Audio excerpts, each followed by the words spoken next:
लग्न झालं पण नातं नाही. ती रोज वाट पाहायची आणि तो रोज नजर चुकवायचा. ती नवऱ्यावर प्रेम करायला लागली आणि त्याचं हृदय उशिरा का होईना पण तिच्यासाठी बदललं.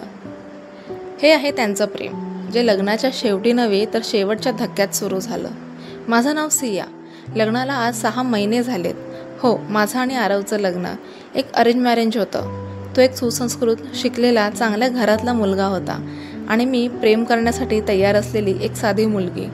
पण लग्नाच्या पहिल्याच रात्री त्याने मला सरळ सांगितलं, हे फक्त एक जबाबदारीचं लग्न आहे सिया. मला यात प्रेम, भावना यांच्याशी काही घेणं देणं नाही.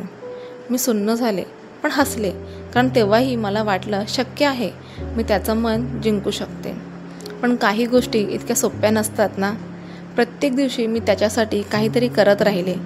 कधी आवडतं जेवण, कधी त्याच्या वेळेचा विचार, कधी त्याच्या थकलेल्या चेहऱ्यावर हास्य यावं म्हणून काहीही.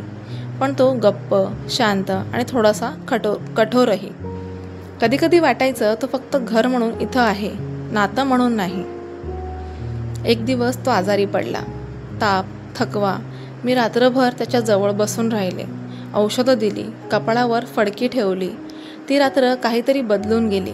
सकाळी त्याने पहिल्यांदाच मला डोळ्यात बघितलं आणि विचारलं, तू माझ्यासाठी रात्रभर जागी होतीस? मी फक्त हसून म्हणाले, हो, कारण तू आहेस म्हणून.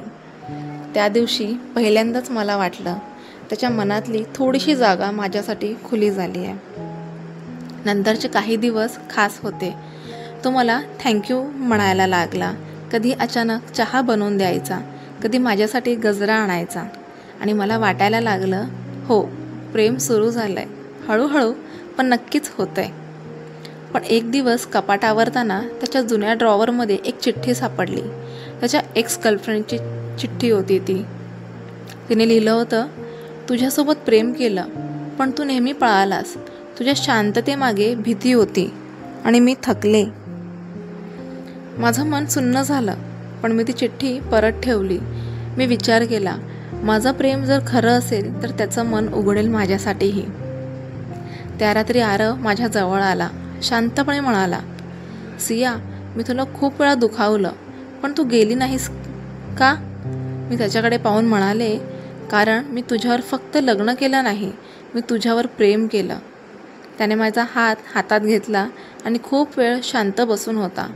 पण त्या शांततेत मला एक आवाज ऐकू आला, मी तुला आता समजायला तयार आहे. आता तो रोज मला गुड मॉर्निंग म्हणतो, माझ्यासाठी कॉफी बनवतो. कधी मूड खराब असेल तर पाठीवर हात ठेवून विचारतो, सिया, सगळं ठीक आहे ना? प्रेम उशिरा आलं, पण जेव्हा आलं ते खरं खुरं होतं. कधीकधी लग्न आधी होतं आणि खरं प्रेम नंतर. जर ही कथा तुमच्या मनात कुठेतरी हलकीशी आठवण जागवून गेली असेल तर एकदा का होईना शेअर करा, कारण कधीकधी कोणाचं मन तुम्हाला ऐकतंय हेच पुरेसं असतं. आणि हो, अशीच प्रेमकथा ऐकायला प्रेमिक कथाला नक्की सबस्क्राईब करा. श्री स्वामी समर्थ. पुन्हा आपण भेटूया एका नवीन कथेसोबत, जी तुमच्या मनाला स्पर्श करणारी असेल.